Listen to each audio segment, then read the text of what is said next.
नमस्कार दोस्तों, स्वागत है आप सभी का आपके अपने YouTube चैनल रिटेल अड्डा में।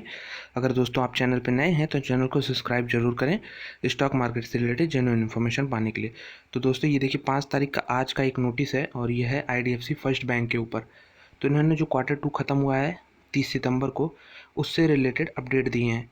तो देख लेते हैं हम अपडेट में है क्या। ये देखिए सबसे जो एक नेगेटिव मैं कहूँगा, नेगेटिव फिगर जो मुझे दिख रहा है वो है टोटल कस्टमर डिपॉजिट। मतलब जितने ग्राहक लोग हैं उनका जो डिपॉजिट है, अगर आप देखेंगे तो ये देखिए 30 सितंबर 2020 को, यानी इसी क्वार्टर जो ख़त्म हुआ है Q2, वो पिछले साल वाले क्वार्टर में 70,000 करोड़ के आसपास इनके डिपॉजिट थे। उसके बाद अगर हम पिछले Q1 की बात करें इस साल के, तो वो 85,000 के करीब हो गए।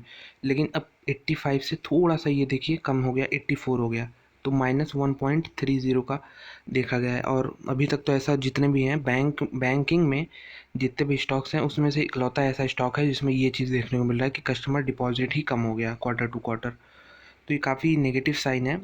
और कासा डिपॉजिट यानी current account, saving account deposit अगर बात करें तो इसमें देखिए हेल्दी ग्रोथ है अगर आप कंपेयर करेंगे पिछले साल के इसी क्वार्टर से। लेकिन अगर सिर्फ पिछले क्वार्टर से कंपेयर करें इसी साल के, तो ये देखिए सिर्फ 0.74 का। तो ऐसा है IDFC फर्स्ट बैंक में ग्रोथ जो है काफ़ी स्टैगनेंट हो गई है। मतलब जितना छोटा बैंक है इसको तेज़ी से ग्रो करना चाहिए, वो चीज़ हमें अभी भी देखने को नहीं मिल रहा है। और ग्रोथ रुकी हुई है या फिर बहुत मामूली ग्रोथ दे रहा है। और इतना ग्रोथ तो बड़े बड़े जो कंपनियां हैं, बैंक्स हैं, माफ़ कीजिएगा ICICI हो गया, HDFC हो गया, ये देते हैं क्योंकि ये काफ़ी बड़े हैं। हालांकि ये छोटा बैंक है इसलिए लोग उम्मीद करते हैं कि इनका एग्रेसिव अप्रोच रहेगा और अच्छी ग्रोथ करेंगे, लेकिन ऐसा देखने को नहीं मिल रहा। हालांकि हम अभी भी वेट करेंगे नंबर्स का। नंबर्स क्लैरिटी के साथ आएंगे तो उसमें नेट प्रॉफिट और मार्जिन के साथ साथ सब कुछ पता चलेगा। ये तो सिर्फ एक मोटा मोटा अनुमान है कि क्या हुआ है पिछले क्वार्टर में। तो ये आपके सामने देखिए टेक्निकल चार्ट इसका खुला हुआ है और आप देख सकते हैं कि इस 2016 में जो IDFC का बिजनेस था, IDFC इनकी पेरेंट कंपनी थी, उससे ये अलग होके लिस्ट हुए स्टॉक एक्सचेंजेस पे। और लिस्टिंग की प्राइस अराउंड 70 रुपये था। तो काफ़ी अब लंबा टाइम हो चुका है इसका अंडर परफॉर्मेंस का। अगर आप देखें तो यहाँ पे ये 70 पे लिस्टिंग होने के बाद 45 का राउंड इसने सपोर्ट बेस बनाया, फिर से वहाँ से तेज़ी दी। उसका जो तेज़ी दी वो एक चैनल में, डाउनवर्ड चैनल में कहूँगा, ट्रैप हो गई वो तेज़ी। ये देखिए यहाँ से फिर स्टॉक ऊपर गया, फिर नीचे आया, फिर यहाँ से ऊपर गया, और ये चीज़ होती रही। ये देखिए पिछले साल जो ड्रेस्टिक फॉल देखने को गया कोरोना के दौरान, वो भी इसी में हुआ। उसके बाद अभी यहाँ पे इसने पिछले साल दिसंबर के राउंड इसको ब्रेक करना चाहा। अगर मैं इसको जूम करूँ तो आप देख पा रहे होंगे ये चैनल को इसने ब्रेक दिया, और ब्रेक करने के बाद ही कितना शानदार तेज़ी आई, ये देखिए। लेकिन जो 45 का लेवल था अराउंड, वो तो सपोर्ट था ही, तो उसको भी इसने ब्रेक करके एक तेज़ी दी और ये 70 तक गया। लेकिन अब देखिए 70 से फिर से 48 रुपये आ चुका है। और रीज़न तो यही है कि जहाँ सब कुछ एग्रेसिव, सारे बैंक जो छोटे छोटे हैं एग्रेसिव ग्रोथ दे रहे हैं, वही IDFC में अभी भी स्टेगनेंट ग्रोथ है। और इसका खामियाजा देखिए स्टॉक होल्डर्स को भुगतना पड़ रहा है कि कंपनी के जो मैनेजमेंट है वो एक मार्केट के हिसाब से अभी भी परफॉर्मेंस नहीं दे पा रहे हैं। और हालांकि ये जो चैनल ब्रेकआउट हुआ दोस्तों, अगर हम बात करें तो ये सपोर्ट तो आपको यहाँ पे बहुत सॉलिड सपोर्ट मिलेगा। यानी कि जो, अगर बात करूँ 30 रुपये का लेवल, जो कि अभी दूर है, यहाँ से काफ़ी दूर है, 30 रुपये का लेवल तो आपको एक बहुत शानदार सपोर्ट देखने को मिलेगा। और इसको तो ब्रेक करने की पॉसिबिलिटी बहुत कम है, क्योंकि अगर स्टॉक में या तो बहुत ख़राब न्यूज़ आ जाए या फिर मार्केट पूरा क्रैश हो जाए पिछले साल की तरह, तभी ये 30 का लेवल आएगा। लेकिन उसके पहले मुझे जो स्टॉक में तेज़ी दिख रही है वो ये जोन था, ये पर्पल जोन जो आप देख सकते हैं, ये अराउंड था 45 के। तो इसमें भी काफ़ी तेज़ी देखने को मिल रही है। देखिए 45 से 47 के बीच में एक 2 रुपये का ये जोन था, ये पर्पल जोन जो है 45 से 47 का 2 रुपये का जोन था। तो अभी फ़िलहाल वहीं सपोर्ट उसके नीचे आया, अब ऊपर गया, और अब देखिए वहीं सपोर्ट लेने की कोशिश कर रहा है। अगर हम डेली चार्ट देखेंगे तो हमें कुछ आइडिया होगा डेली चार्ट पे क्या चल रहा है।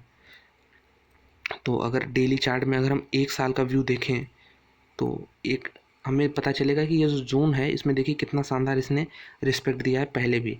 ये देखिए यहाँ पे इसने ब्रेक किया, फिर रीटेस्ट किया, फिर तेज़ी आई, फिर यहाँ बीच में भी यहाँ पे आया, सपोर्ट लिया, फिर तेज़ी आई, फिर यहाँ देखिए नीचे क्रैक डाउन हो गया। लेकिन हालांकि गिरावट यहाँ तक नहीं आई, यहीं से संभल गया और अब ऊपर चला गया। अब रीटेस्ट करने के बाद एक फिर तेज़ी करने को तैयार है। तो मेरे ख्याल से स्टॉक में फंडामेंटली तो उतना उतना साउंड नहीं लग रहा है, लेकिन फिर भी 60 तक के लेवल्स आराम से देखने को मिल सकते हैं। तो जिसके पास है उसको होल्ड करने की ही सलाह होगी, लेकिन नई पोजीशन बनाने के लिए शायद इससे अच्छे ऑप्शन अवेलेबल हैं। लोग कहते हैं कि ये नया एचडीएफसी बैंक है या फिर अगला एचडीएफसी बैंक हो सकता है, इन द सेंस कि ये आगे चल के वैसे रिटर्न दे सकता है। लेकिन दोस्तों, जब आपके पास खुद एचडीएफसी बैंक लिस्टेड है अभी भी, तो आपको आईडीएफसी फर्स्ट क्या रखना चाहिए अपने पोर्टफोलियो में? मेरे ख्याल से आप इसका आंसर देंगे तो आपको खुद ही मिल जाएगा कि नहीं रखना चाहिए, आपको एचडीएफसी के साथ जाना चाहिए। क्योंकि लोग कहते हैं एचडीएफसी बैंक इतना ग्रोथ दे चुका है, इसका मार्केट कैप $100 बिलियन का हो गया है।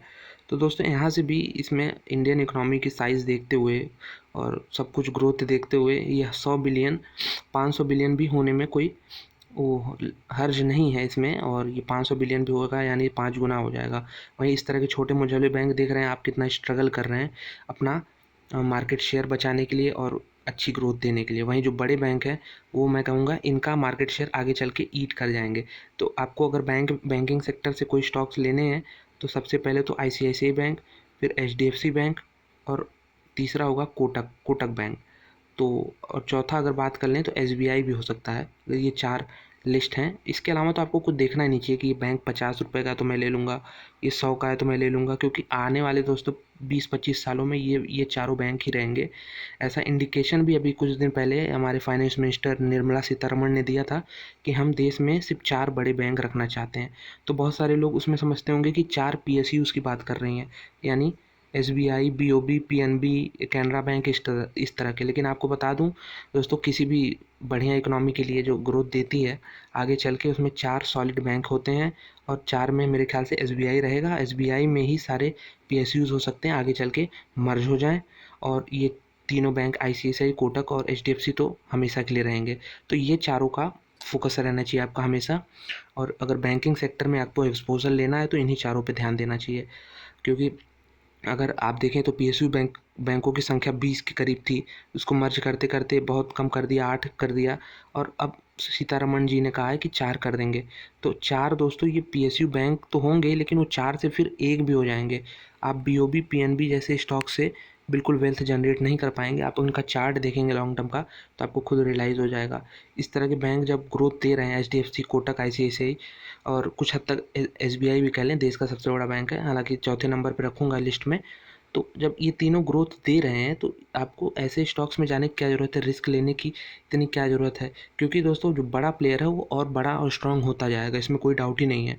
अगर आपको लगे कि आईडीएफसी बैंक जो है टक्कर देगा एचडीएफसी बैंक को, और आईडीएफसी बैंक आगे चल के बहुत बड़ा बैंक बन जाएगा, एचडीएफसी बैंक का मार्केट शेयर कम हो जाएगा, तो ये इसके चांसेस बहुत कम है होने के।